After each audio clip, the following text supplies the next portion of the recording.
مولاي صل وسلم دائما أبدا على حبيبك خير الخلق كلهم مولاي صل وسلم دائما أبدا. One of the most iconic historic incidents that every human being is aware of is one of those historic realities that even if you're not a historian, you know something about this, and that is the Mongol invasion. And I've spoken about the Mongol invasion, a lot of times. Genghis Khan invades the whole globe and the world. Today's anecdote is not about that invasion. It is about a footnote about something that happened 2 generations afterward. That inshaAllah ta'ala, it gives us hope. It gives us hope that Allah subhanahu wa ta'ala utilizes ways and mechanisms beyond what we can imagine. And just to set up the stage, a lot of people don't realize that actually Genghis Khan was very familiar with Islam. He actually, in his own personal life, believe it or not, seems to have had an element of respect with Islam and the Muslims. And in fact, if you know your history, when Genghis Khan first consolidated his tribes of Mongolia, actually he was very respectful of the Muslim dynasty, of the Khawarizms, of the dynasty in Uzbekistan, of the Samarkand rulers. And he sent them a delegation of merchants as a token of respect. Unfortunately, the merchants weren't treated very nicely. They were embezzled from funds. So he sent an emissary, he sent a dignitary, an ambassador to negotiate that, hey, Sultan, you better take care of what happened here. And unfortunately, the governor, the Muslim governor, did something very cruel. He actually executed the ambassador.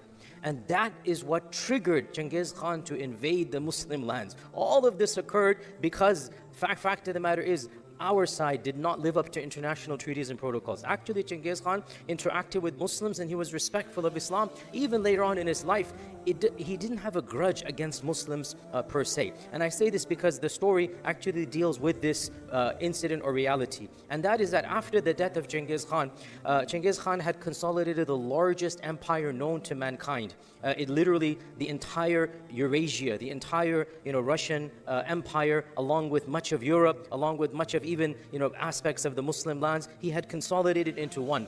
Before he died, he had 4 sons, and he said each one is going to take one of these provinces, one of these areas, so that I don't want you to fight amongst yourselves. And the westernmost was called the Golden Horde. He gave that to his eldest son. The westernmost, meaning the one that is now Russia, Poland, Lithuania, he gave it to his eldest son, and that is the Golden Horde. And the others he gave to other sons. And each one of them continued the empire. The goal was, don't fight amongst yourselves, fight outward. And subhanAllah, as you're aware, Genghis's grandson, Hulagu, what did he do? He took the command of his grandfather and he went towards the Muslim lands and he invaded Baghdad. He laid siege to Baghdad. He raped and pillaged Baghdad. He destroyed the Abbasid Empire, and Hulagu Khan continued onwards all the way. His forces continued, because that was the province that was for the Muslims. He continued onwards until he had decimated the entire lands of Islam, until he reached all the way to Egypt. Can you imagine, from Mongolia making all the way to Egypt, until the Mamluks stood up and in the battle of Ain Jalut delivered the first blow against the Mongol Empire. Now, a lot of people stop their history here. I'm going to begin from here about an incident that Allah Azza wa Jal utilizes ways. Allah works in mysterious ways we cannot fully understand, because in the end of the day, we think Ain Jalut stopped the Mongols. Think about it. How can one small battle in Egypt stop the Mongols? How can one battle all the way in the periphery land stop an entire empire? Multiple factors were at play. And today we're going to mention one seminal factor that Allah used to save the Muslim lands. Because if Allah had willed, this would have been the end of Darul Islam. But Allah will protect the Ummah, and Allah will never allow the Ummah of the Prophet ﷺ to be completely decimated. What happened? Subhanallah. As Allah says in the Quran, وَيَرْزُقُ مِنْ حَيْثُ لَا يَحْتَسِبُ. Allah will give you sustenance and help from places you never expected. One of the most bizarre realities, historical realities, took place right now. And that is one of the leaders of these 4 provinces. We said there are 4 provinces, right? The one that was the westernmost is called the Golden Horde. So each one had a name to it. You had the Blue Horde, the Golden Horde, the Ilkhanids. Each one had a name to it. The Golden Horde, which is actually the furthest from Darul Islam. It's the Russian, the Ukrainian, the Lithuanian, the Polish one. The leader of the Golden Horde, his name was Berke Khan. Berke Khan unbelievably embraced Islam as the grandson of Genghis Khan. The grandson of Genghis Khan, the actual biological grandson of Genghis Khan. He interacted with his grandfather. He was a part of the Grand Council of Khans. Pause here. Genghis Khan had established a council, a khanate of his entire family members, such that there would not be civil war. So everybody of his clan, the senior members, would be a part of a tribal council that would resolve the thing so that there's no civil war. Berke Khan was a member of that elite guard. He was higher than a politician. He was the royal family. Berke Khan, the biological grandson of Genghis Khan, the one in charge of the Golden Horde. This is a well-known fact, but unfortunately most Muslims don't know their history for reasons that we're not fully certain, because the problem is, again, we don't have chroniclers from inside that much, right? We're talking about people that visited, people that interacted. We don't have the amount of stories that we need. But we do know, without a doubt, that Berke Khan embraced Islam. Not only did he embrace Islam, but from all accounts, he was a pious, practicing, God-fearing Muslim, the biological grandson of Genghis Khan and the cousin of Hulagu Khan. The first cousin, this is again, Hulagu Khan is the grandson, right? And Berke Khan is the grandson. So the first cousin of Hulagu Khan embraces Islam. And how did he embrace Islam? There's a number of theories. One of the theories is that he was interacting with the traders. Again, the standard theory that most converts of that time frame, the honesty, the integrity, the akhlaq of the traders, of the Muslims that would come, impressed Berke Khan. But there's also a very well-attested reality, which is that Berke Khan also was very much influenced by some of the Sufi tariqas that he interacted with, that he saw in them piety and honesty and taqwa and zuhd that really impressed him. And he began questioning them and their answers about Tawheed, their answers about Allah, their answers about the meaning of life. It resonated with him and he decided to embrace Islam. And so as the emperor of the Golden Horde, he's not a governor, he is the emperor. As the emperor, he embraces Islam, but his people are not Muslim. Right? So he didn't force Islam on his people, which is why to this day all of those lands are majority non-Muslim. Really interesting, right? He didn't force Islam on his people, but what did he do? He began importing scholars. He began creating or building masajid. He began financing madrasas. Where? In the heart of the Golden Horde, which is now, Bilad al-Rus, which is now Russia and Poland and these places. He began building madrasas in the middle of nowhere. But because you're the ruler, what's going to happen? People began to convert. Some of his wives converted. Some of his children converted. He began to bring in ulama and scholars that are now going to be teaching the people. Now, the majority of his people did not embrace Islam because he was an open-minded ruler. He didn't, obviously, he's not going to force his people to do that, right? But what happened as a result? The Golden Horde became the first of all of the kingdoms of the Mongolian Empire to convert to Islam. And then after that, the second and the third followed suit. Out of the 4 kingdoms, out of the 4 called El-Khanates, out of the 4 provinces, eventually 3 of them became Muslim. And this is how Allah subhanahu wa ta'ala literally saved the ummah. It wasn't just the battle of Ain Jalut. No, the very invaders, the very people who ransacked, the very people who pillaged, their children, their grandchildren literally embraced Islam and began. So Berke, one of the things that he did when he embraced Islam, of course they used to follow a system of laws called the Yasa. There's an interesting point here. The Mongols had a system of Sharia called the Yasa, right? When Berke embraced Islam, he abolished the Yasa.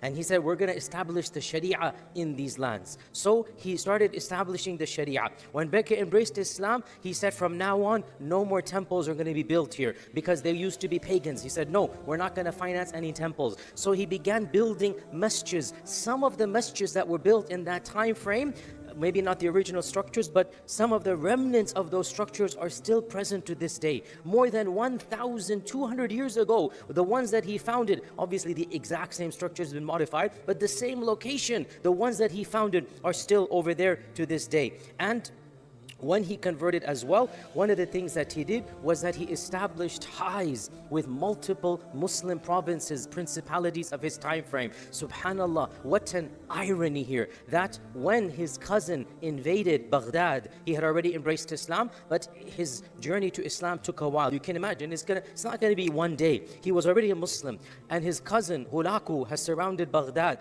When he hears that Hulagu is attacking Baghdad, it actually increases his iman. He becomes enraged as a Muslim. Can you believe? You know, it reminded me of Hamza radiallahu anhu. If you remember the story of Hamza, that all of the antagonism made him a better Muslim, right? He became angry. How dare my cousin is attacking Muslims and killing them for no reason? I will have to answer to Allah for what he is doing. Like, he felt a responsibility that my family member is doing this. And so, unbelievably, while Hulagu is surrounding Baghdad, do you know what Berke Khan did? Berke Khan sent ambassadors and emissaries to the Muslim rulers, establishing ties with them. He was one of the people who sent emissaries to the Mamluks. And it is even said, we're not 100% certain, it is even said he sent them military equipment and training, such that the battle of Ain Jalut that took place, perhaps Berke Khan played a role. Again, I'm being academic here because we're not 100% certain how much happened, because we don't have eyewitnesses. But without a doubt, he sent emissaries. He apologized on behalf of his family. Look, I have nothing to do with him. That's another cousin of mine. And then, listen to this. Berke Khan went to war against Hulagu Khan because of his ransacking of Baghdad. Did you know this? There is an internal civil war amongst the grandsons of Genghis Khan. Why? One of them is a Muslim and the other is a pagan. And the Muslim is saying, I'm going to have vengeance about what you've done against my Muslim brothers. And the first time the family of Genghis Khan, the first time the four kingdoms went to war together, the first time was over this issue. Otherwise, Genghis Khan, when he died, one of his biggest fears was, I don't want my sons and grandsons to go to war. So he had a very intricate design which worked until one thing Genghis Khan couldn't predict: Islam. Genghis Khan didn't have Islam in the equation, that when a person converts to Islam, then he doesn't follow the laws of Jahiliyyah. He's not going to follow just because he's my cousin, I'm going to not touch him. No, now that Berke converted to Islam, can you believe Berke took an army to fight against Hulagu? At least 5 wars took place between Berke Khan and Hulagu Khan, so much so that Berke actually passed away in one of these wars. And Berke died in 1267 in what is now Uzbekistan because of the battles that took place. He fell ill in a very cold environment. He didn't die because of the wound, but he just fell ill. It was just a cold or something. And so he is buried outside of the Golden Horde. Why? Because he was busy fighting his own cousin Hulagu, because of the one had invaded Baghdad and the other one has to avenge that death. So of course, with Berke's death, and obviously the Islamic nature of the Golden Horde diminished, but it didn't eliminate. Once you opened up the door, Islam remained. And that is why, listen to this, brothers and sisters, many of you are familiar with the fact that there are pockets of Muslims in those areas. Have you ever wondered where they came from? Why are there Tatars, in Russia, in Poland? Do you know, in Poland, which is a Catholic Christian country, there is the second largest group of faith is Muslims. What are they doing in Poland? Did you know this? I've been to Poland. Poland has, I don't know how many percentage thing, don't quote me, I think 15, 20%. I mean a good percent, don't quote me, I could be wrong here, but a good percentage of Muslims. How did they end up in Poland? It is from the descendants of the Golden Horde.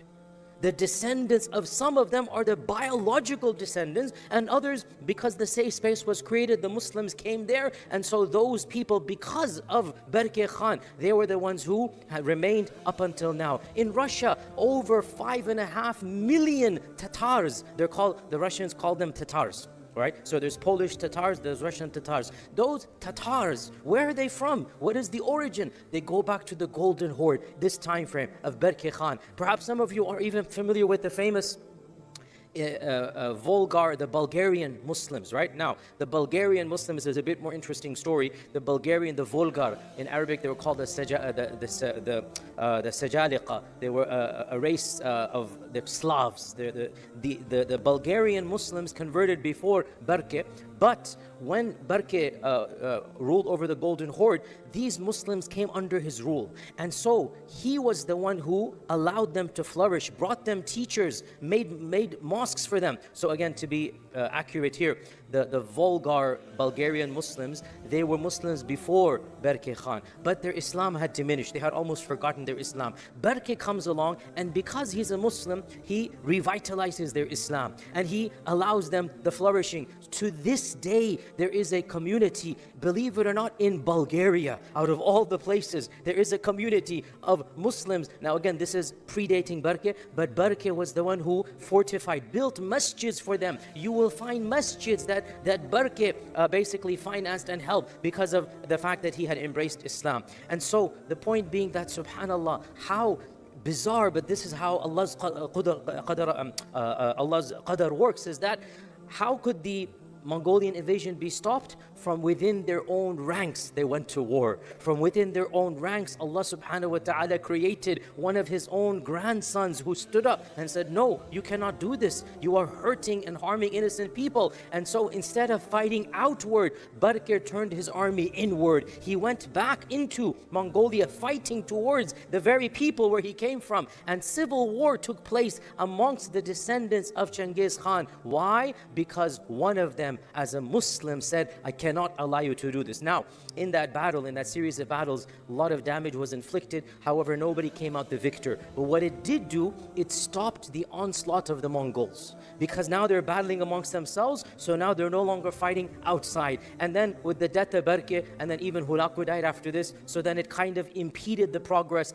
But it opened the door for Islam. And as I said, after a while, eventually, the other two, the Ilkhanids, and the Chat guys. So you have the Golden Horde, the Ilkhans, and the Chat guys. Three of them, Chat guy, you know, there's the common last name in India and in Pakistan, Chagtai, Chat guy. So the third of them also embraced Islam, and then their descendants began to influence many other dynasties. You're all aware, Timur Lane and the rise of the Timurids, obviously the Mughals of India as well, right? These are all dynasties that are, some of them are biological, and others are taking the spirit of that, you know, Golden Horde and the Islamic identity coming straight from them and then resurrecting it. Much of the architecture, much of the language, much of the culture that we associate with Timur Lane and his dynasty, with the Mughals, and of course the word Mughal itself comes from Mongol. Literally, the people, Babur was the biological descendant, you know, of Genghis Khan as well, and he's taking from the Golden Horde, he's taking from the Muslim identity of Berke Khan. So subhanallah, how Allah subhanahu wa ta'ala works in mysterious ways that we don't know what is going to happen. Well, I say this because so much is going on right now. Just open your eyes and see the reality of the world. We don't know. There doesn't seem to be an external political force. There doesn't seem to be a superpower that's going to come. But Allah will always protect His religion. And Allah subhanahu wa ta'ala will يَرْزُقُ مِنْ حَيْثُ لَا يَحْتَسِبْ. And I have no doubt that something will happen. Perhaps one of the superpowers, one of the leaders, one of the influential people will convert to Islam. We already have so many converts in the social sphere. Maybe it's only a matter of time in the political sphere somebody will convert. And when that conversion happens, just like with Berke Khan, it might not change the entire dynasty. It didn't do that, but it left a mark. It left an indelible mark that influenced history, and it still influences history to this day. So do not lose hope in the promise of Allah. Always put your trust in Allah. Always do what you can and realize Allah will protect His Ummah either this way or that way, but somehow Allah will protect His Ummah. Your job is to do the best. Learn from history. This Ummah has never been wiped out. It will never be wiped out. This is the promise of Allah subhanahu wa ta'ala. May Allah subhanahu wa ta'ala allow us to see the return of Izzah and glory, and inshallah we'll continue next Wednesday. Jazakumullah khair. Assalamu alaikum wa rahmatullahi wa barakatuh.